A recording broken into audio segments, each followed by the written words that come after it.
Yeah, pare, ala ka, BBM! Magpapal na kami ng impeachment laban sa'yo.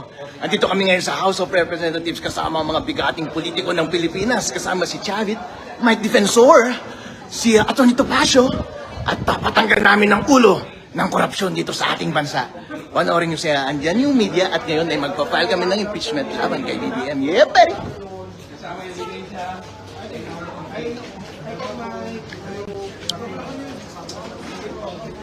Yung complaint, yung complaint.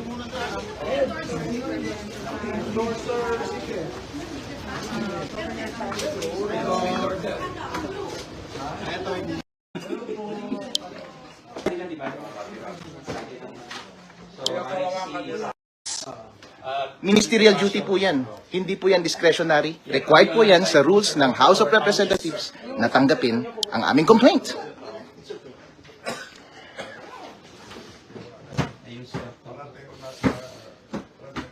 Yes, sir. On our side. Hello everyone. Say hi sa ating 2,500 viewers sa live. Yeah, buddy! Alright. The historic complaint being filed dito sa Secretary General's Office ng House of Representatives against sa ulo ng korupsyon ng Pilipinas. Kasi dati, pag Wow. Up to what level yung may authority? May tatanong sa office of the section. can you assure us na wala kayong gagawin to block our filing when we return on Monday? Like Pag nandito na yan, siguro. impeachment complaint that you already received. Obviously, sir, that is not within my. Hindi siya yan. It's not my office, sir. Hindi, ang tanong lang. So, number one, you're not authorized. Number two, the office is not authorized. Number three, sabi mo si Atty. De Jesus was allowed because nandito si Secretary Garfield. Okay, and then ang tinatanong ni attorney lang is on what basis? Kasi constitutionally the office, not the person. So, ang authority na tinatanong ni Congressman Jing, SecGen ba ang may instruction? No. Anti-rest Ano bang basis hindi nyo? pwede yung ginagawa nyo. Ano bang basis mo kanina? What is your basis? You Tell us your basis Pero kasi sandali lang. tinatanong namin. For the record. Okay, For the record. wait, number one, let's not badger people. I'm not here. Sorry, if you feel that way. That wasn't meant to, ano. We don't, Just answer the question para hindi ka mabadger. If you're Ganito not kasi. answering the question, we demand answers because we are citizens. We are paying your salary. Ganyan talaga. We are paying your salary, so you answer us. For the meantime, I'm making a proper, even if you don't receive, by law we can proper the complaint and all the annexes, and that is legal. If you will not receive, that is deemed legally received by law. We tender this Tender. to you. We are propping and tendering it Our complaint. in under and by virtue of the Constitution. Teka. Let me say, Sandali. today is 2:18 Okay, si attorney- in the afternoon si attorney of naman- 22nd I January. acknowledge the time is 2:11. Yes. Oh, sige, 2:11. Okay, sige. Para kalma lang tayo, si attorney naman is here to explain to us. Attorney, maybe better Yes, kaya nga, explain it to us right now. I will. Upo muna kayo tayo. Upo muna tayo. Kaya nga sabi ko bakla. Ako muna tayo. Para hindi tayo parang tense dito sa ano. Yeah, Attorney, please sit down here. I note your manifestation, sir. I note your manifestation. But going back, Banyero, to my original question, what is your legal authority in saying that you are not authorized to receive? We want to know. We are It curious. is a statement of fact na I am not authorized. So you are saying that based on your own conclusion of what the law says, you are not authorized. Is that what you're telling this fellow lawyer? It's not in the law. It's Kaya against nga, the law. It's against the law. is that what you're saying? Okay lang, sandali So sinasabi na ni attorney, I'm not authorized.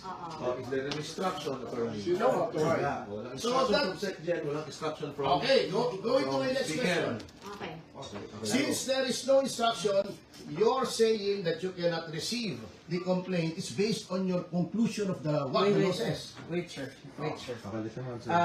These questions, what are they for? We want to know because we are citizens. We are paying And your it's a public salary. office. You are a public, you're a public official. Okay, one by one.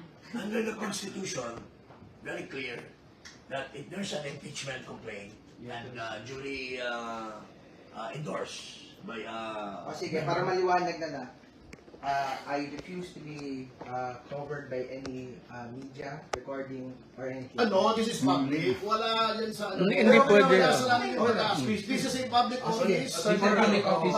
Hindi ito private conversation pare ko. For manifestation's sake, Okay. I just manifest. Okay, I okay. have not consented to any recording or broadcasting of any conversation here, as I don't. Okay. Our lawyer and co-complainant, according to Topacio, will tender the complaint. Okay. Hindi, sandali lang, for the record. Oo. We'll tender the complaint Oo. in accordance with the Constitution. I note, Okay. I note for the proper. Kanina yun, di ba? I note. Inabot ko. Yes, sir. Kanina I yun. note for the proper. I said no. Para let's go through the motion. Okay. I said no. Yes. Para at least Okay. Nonetheless, we are tendering Attorney, Okay. just to be to you, to be candid, syempre, because we understand na hindi ka naman yung authorized, but of course, as a group, we will also take legal steps. That's why may mga ganito na motions. You understand na? So, thank you. wala pong sama ng loob. If that is what I understand. So, we in thank- fact, we feel sorry that you have to take the We fall thank you this for video. receiving us. So, maraming salamat. Yung documents. Yes. Establish ko lang. It's 2/11/22 January na tinender namin sa iyo yung aming Para verified. kukumpletin ko na rin po. Okay. It was an attempt to No, it's not an Tender. We tender to you. We tender to you. Para kukumpletin ko na nga. Galing na sa kanya. Sige, let You him... are here To tender. To tender. I refuse. That's legal. And you left a copy here in the office. You could actually leave it there. Para okay na po tayo. Pwede bang ma-receive ba? Is that satisfactory? Okay na. Okay, Yes, thank you. This Thank is you. what I Thank you. propose. Di ba office, kapanyero, di ba office hours nyo hanggang alas 5? 7 o'clock. 7 o'clock, okay.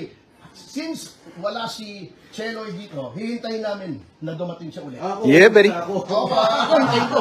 I'll stay here until 7. Sama si Cheloy. Tanungin mo ko sa We will wait Out of the country. until Okay. Kaya, Anyway, thank you for that. Alam mo naman na.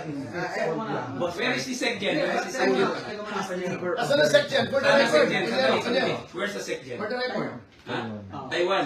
And in her absence, who is the acting SecGen? Sandali. For the record. Who is? Isa-isa lang. It's you. no, It's you. there is no acting secretary. Siya ang ano. Who's the second in But you are command? second Ikaw. in command. In this office, I am the executive. Nonetheless, we are tendering and proffering our original complaint and the annexes for and under and by virtue of the Constitution of the Republic of the Philippines. Kaya kanina ko pa sinasabi, baka meron kayong binabiolate na civil service regulation. Kasi you're supposed to be, pagka wala dito yung Automatic. yung May officer in charge. merong papalit, merong susunod. Automatic. Secondly, Panyero. Wala. Secondly, Panyero. Bakit si Galapin? Nag-ano na naman, pumunta ng Taiwan. Hindi, kung wala siya, the office is here. Okay. Second- We have already, di ba? We've established yung, already. We have already given it. Si attorney naman was kind enough to state yung legal basis. So, okay na tayo. Ha? Siguro, the refusal of the Office of the Secretary General of the House of Representatives to accept the impeachment complaint is a clear violation of both the rules of the House and the 1987 Philippine Constitution. Under the Constitution, the House of Representatives has the sole power to initiate impeachment proceedings. The rules of the House explicitly provide a ministerial duty for the Office of the Secretary General to receive and record impeachment complaints that are duly filed. There is no discretion given to the Secretary General to reject, screen, delay, or block such filings.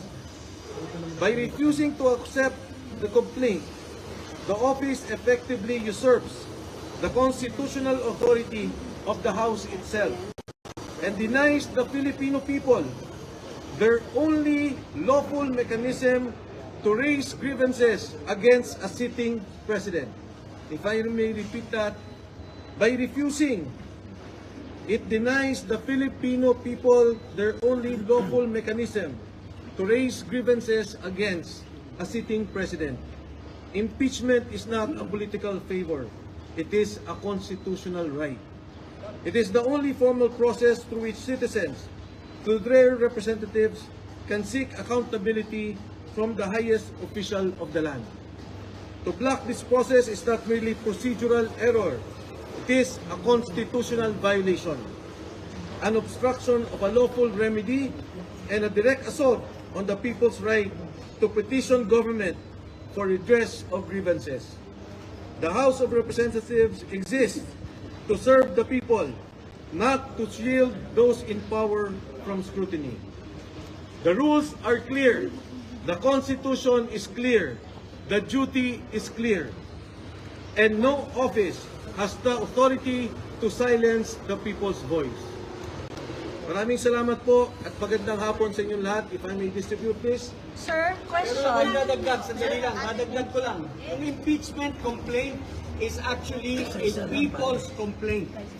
Yun lang. So, hindi kailangan pigilan ang reklamo ng taong bayan. It's a people's complaint. It's a constitutional process na nasa constitution natin na pinoprovide para sa ating lahat. So, Ano ba? Wala dapat idadagdag. Okay na yun. ano nga masasabi niya hindi tinanggap yung impeachment complaint? Hindi tinanggap. Hindi, yun nga, sa hindi pagtanggap nila, it is not only a violation of the rules, but of course of the Constitution. At ang mas mahalaga, ito lang kasi ang paraan ng taong bayan na magreklamo sa nakaupong Pangulo. Hindi ka pwedeng mag-file sa ombudsman, hindi ka pwedeng mag-file sa korte. Sa ginawa nilang to, pero tinatanggal nila yung karapatan ng taong bayan na magkaroon ng maayos, legal na pagreklamo doon sa nakikitang problema sa nakaupong presidente. Mike, ginawa nyo rin ba yung ginawa ng Makabayan kanina na nag-iwan kayo ng kopya ng complaint sa Office of the SecGen? Hindi. Nag-iwan kami. Wait. Ako lang. Nag-iwan kami, pero hindi nila tinanggap. We attempted, and we have recorded every possible conversation we had with... So as a copy of your complaint is not inside the Office of the SecGen? Hindi nila tinanggap. We will be discussing this at another time. Ang tingin namin ang dapat natin pag-usapan ngayon, yung mismong, kasi yung sa maraming pagkakataon sa Korte Suprema, may decision na about impeachment complaints. In fact, the recent decision was on the Vice President. At mabigat tong hindi pagtanggap, hindi namin maintindihan kasi hindi naman si Secretary General Cheloy ang sinasabi ng Saligang Batas. Ang sinasabi ng Saligang Batas, yung opisina. Dapat i-receive nila yun. Sir, but very briefly, betrayal of public trust po ba ito? Paglabag sa konstitusyon? Marami. Sa hindi pagtanggap, please. Sino po complainant? Sa iba pa ang parang kakanta eh. Sino yung ano? Parang kakanta. Wait lang. Kasi ako pause eh. Our impeachment complaint encompasses almost all the grounds except for treason and bribery, I guess. But culpable violation of the Constitution, betrayal of public trust, graft and corruption, high crimes. These are all embodied in our complaint against Marcos Jr. Sino yung complainant, sir? Ano yung offenses, sir? Offenses. Ano yung offenses? Sa ngayon, we will call for a press conference tomorrow. Press con kami para Para i-discuss yung details, pero sa ngayon yun ang statement namin. Ang hindi Endorser pagtanggap lang, nila- sir. Endorser. Pati yung endorser, kasi may endorser kami nandito. Pero siyempre, tatlo. Siyempre, nung nakita namin, nung na-record kami na Makabayan Black, and may mga kasama tayo sa Committee on Rules, dun sa nangyari, medyo nagulat na kami. In fact, nakita nyo naman, mali-malita yung dala namin. Pero kung ganito yung mangyari, napakapangit naman. Hindi maganda. Sigurado kami, yung first impeachment complaint is a scam complaint. At yung Makabayan Black, genuine complaint yun. Sinusuportahan din namin yun. Yung complaint namin is a genuine complaint, full of evidences, dapat tinanggap ng Congress. Sir, sorry, bakit ayaw bang i-divulge yung complainant? Ayaw ni Jing ako mag-conclude. Pero pag-isipan pa namin. Pero as of now, dapat it should have been accepted, period. Sir, for the records, ilan at... No, they're not. No, they're not. Sir, ilan ang complainants at sino-sino? For the record. Can I read the complainants? Yes. Ah, yes. Okay. Lipat lang muna. Wait lang. Dito na sa party na lang isa. Attorney na lang pala lumipat. Para ano? High crime, graft and corruption. The complainant in this case entitled in the matter of the impeachment of Ferdinand R. Marcos Jr., President of the Republic of the Philippines, Manuelito de los Reyes Luna, yours truly, Jacinto B. Paras, Ferdinand Estopacio, Michael T. Defensor, Harold Respicio, Mary Catherine Diaz Binag, and Virgilio R. Garcia. Is it fair to call you supporters of the Vice President? Is it fair to call supporters of the Vice President? We are not supporters of the President. Of the Vice President. Of the Vice President. We are not supporters of the President, but we respect the office of the Vice President because he's the elected official of the land, second highest official of the land. We are citizens of the Philippines and we are exercising our constitutional duty to file this impeachment to question the betrayal of public trust, culpable violation of the Constitution, and graft and corruption and other high crimes of the incumbent President of the Republic of the Philippines, President Ferdinand R. Marcos Jr. Pero is it right to say na kayo po ay pro-Duterte group na nag-file? Irrelevant yun eh. Because this is not ano. Tatanungin kita, kuya. Saan ka? Pro-Philippines? Pro-people? I'm just Yeah, that's why I'm asking the same question. I'm asking Bukas na Can I mag-press just answer that? This is a people's complaint. This is a people's complaint. Wala. This is a complaint of the people of the Republic of the Philippines. Sir, bakit? Excuse us. Sorry. Tomorrow we will have a yung ribbon case. Sir, ribbon. The ribbon. Impeach. Impeach. Impeach. Actually po, this is the same color of ribbon that we wore during... Hindi mo Kaya nalaman na, sir. Nakaupo na yun. Hindi ba, hindi kayo dito yung mic kasi, sir. Okay, go ahead. Actually, this is the same color of ribbon that we wore during the successful impeachment of then COMELEC Chairman Andres Bautista Jr. Impeach to eh, impeach. Yun lang. Sir, bakit bawal pa i-reveal kung sino yung endorsers, sir? Bakit bawal pa i-reveal kung sino yung endorsers? Ayaw ba nila until received, siyempre.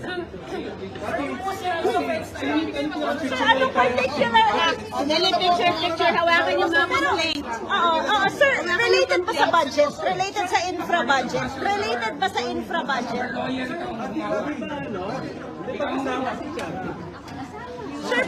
Sir, pwede bang Surveillance nila. We would also like to thank Manong Chavit Simpson for the moral support. Moral support lang. Complainant also. Hindi, siyempre, moral support din. complainant ba si Goff? Go. Punta na si Go. Wala kasi siya, sir, dun sa listahan. Doon sa ano. Mare, Sir, wala siya sa Governor is part of the listahan. impeachment of the complainant. Attorney Respicio. Pwede ba kayo? Sir, is the complaint related to the infra budget? All the budget. The entire budget. All the violations. 2025. Hindi, para lang, overview lang. Pakaganan yung complaint. 2023 JA, 2024 JA, and 2025 JA. Included. we don't know. Paki-forward yung complaint. Attorney. Secret. Upon the request, we have to respect their wishes. Thank you everyone. Salamat. Paki-forward lang yung complaint. No, the complaint, iganon nyo medyo malayo. Yan. Hawak na kayo. Yan. Dali. Yung complaint, pakimpleto lang po, para Lunch tomorrow, Max. Ikaw na. Press conference, Max Restaurant sa Circle. Ano oras? Anong gusto mo ng oras? 11. Lunchtime. Lunchtime.